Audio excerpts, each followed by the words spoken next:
Tole ashama akkam jirtan nagaa keessanii obboloota koo akkam nagaa kootii galata waaqayyoo baga jiraattan baga sa'aatii kana keessanii isiniin jedha daawwattoonni koo kan biyya keessaa fi biyya alaa jirtan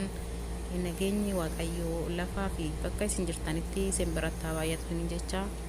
ani obboleettiin keessan nagaa kootiin isiniin jedha egaa akkuma beekamu yeroo tokko tokko iddoo bashannanaa sin agarsiisa isiniin jedhee waadaa qaalii yookaan immoo isiniif galeen jira. Akkuma beekamu yeroo darbe keessatti biyya sin agarsiisunaaf koomentii jalatti na beeksisaa isiniin jedheen ture obboloota koo kinoo iddoo bashannanaa jira arras akkasuma kinoo bishaan daakuun dhufee maal akka ta'e hin beekne akkuma qurxummii jechuudha. Akkuma qurxummii naannoo bishaaniitiin dhabamu naannoo bishaanii kana deemna oofa inni akkasanii isiniin jedha kinoo waliin istiraan jira waliin daawwannu isiniin jechuun jaaladha. Hordoftoonni koo kan biyya keessaa kan biyya alaa kabajamtootaa fi jaalatamtoota nageenyi koo kan jaalalaa fi kan kabajaa kan onnee irraa maddee lafaa fi bakka isin jirtanitti isin haa qaqqabu obboloota koo isiniin jechuun jaaladha. Warroonni maatii koo taatan na jajjabeessuudhaan laayik sheer gochuudhaan na bira dhaabbadha. Warroonni haaraa taatan immoo gara mana kiyyaatti koottaa maamila kootti dabalamaa wantoota ani yeroo yerootti gadi lakkisuu akkasuma akkana hordoftan abdiin isin biraa qabaa. Wal malee maal qabnaa miti wal haa guddifnu wal bira haa dhaabbannu viidiyoo walii haa waliif daawwannu waan gallakkifne tokko odoo bira hin darbin walaa jajjabeessuun isiniin jedha obboloota koo. Yoo akkuma argitan kanaarra kunoo iddoo kanan jira ijoolleen itti nammanii jiranii innaa iddoo kanan jira yoo isinitti tole laayik sheer gochuudhaan akka nama bira ga'u na gargaaraan isiniin jedha. Wantuma argine wantuma ofii keenya dasnu jedhee itti bashannanne waliif qopheessuudhaan akkasuma waadaa walii gallee jirra. Akkasuma isiniin jedha kinoo baay'ee namatti tola ijoolleen itti seenanii daakaa jiranii yaa'anis booda itti seenuun koo waan hin hafneef akkuma qurxummii yookaan immoo wanti bishaan naannoo bishaaniitiin dhabamu akkasuma isiniin jedha obboloota koo kinoomee baay'ee namatti tola iddoo baay'ee hawwataadhaa fi mijataa ta'edha. Xiqqoo lafti immoo gara galgalaatitti xiqqoo dhugamee jira. Ihee asirraan kunoo asirraan mana keessa taa'anidha. Asiin bishaan iddoo itti taphatanidha jechuudha. Innaa daawwattoonni koo kan kallattii hundaan bakka hunda teessanii na daawwachaa jirtan kabajaan gara mana kiyyaattis na affeeree jira. Ani shawaayyeedha. Shawaayyeetu warroonni nan beekne asumaan na bara warri na beektan immoo silaa na beektanii shawaayyee bira dhaabbachuudhaan jajjabeessuudhaan laayik sheer gochuudhaan mallattoo bilbilaa hoonii gochuudhaan wantoonni ani gadi dhiisu yeroo yeroodhaan kallattiidhaan akka isin bira ga'u isin gaafadhaan isin jedha. Ingidiህ haasaa isinitti hin dheeressuu isuma kana isiniif agarsiisa deeni.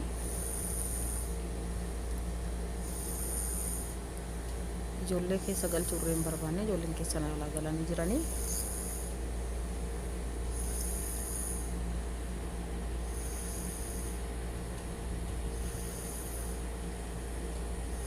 Tolefa asumaan waan argine waliif qooduudhaaf gorsa bashannana wantoota adda addaa walirraa barachuudhaan walaa jajjabeessuun isiniin jedha.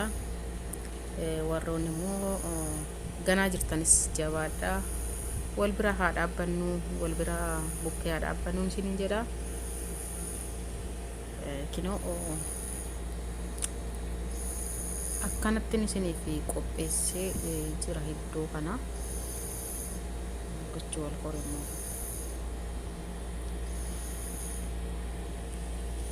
si waraabaan jiru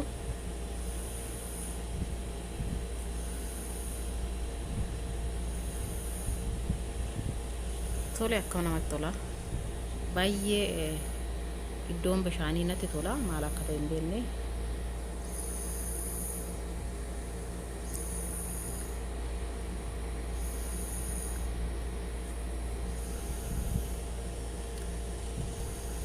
tole kaa hordoftoota koo asumaan na jajjabeessaa akkasumas immoo waaqayyoo gooftanii biyya keenya nagaa nuuf haa godhu kan biyya ormaa iddoo adda addaa wal agarsiifnu kana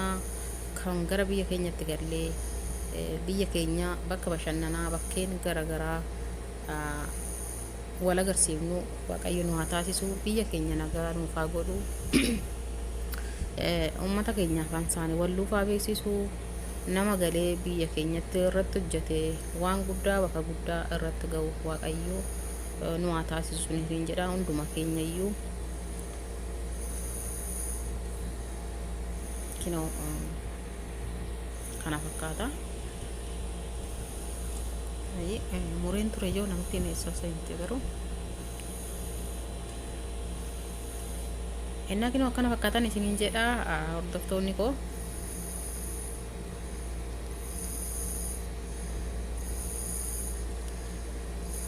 akka itti bohaartan abdiin qaba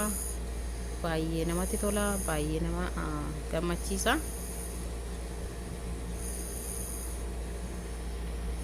guyyaa biraa immoo bishaan daakatiin isiniif waraaba እንግዲህ gaafa tokko tokko jechuudha akkanatti bashannanuun baay'ee barbaachisaadha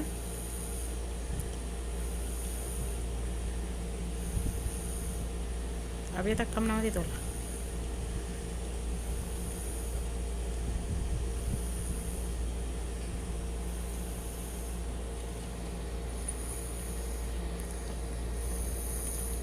keessaa bayi bakka ol bayi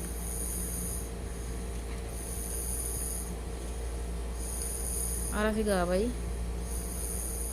ani akkoo nan sodaadhe bara hin sodaannellee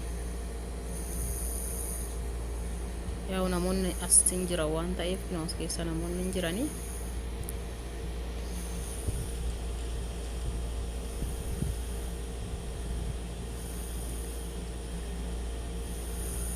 sagalee ijoollee moo beekatan irraa qannasee ijoolleen baay'ee wacaa jiranii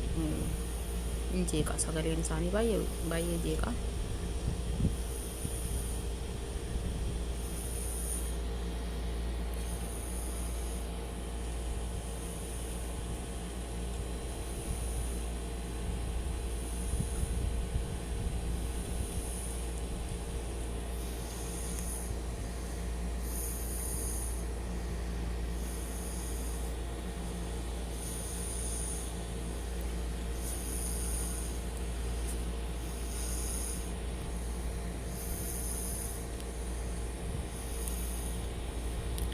kana fakkaata iddoon bashannanaa ni har'a oolee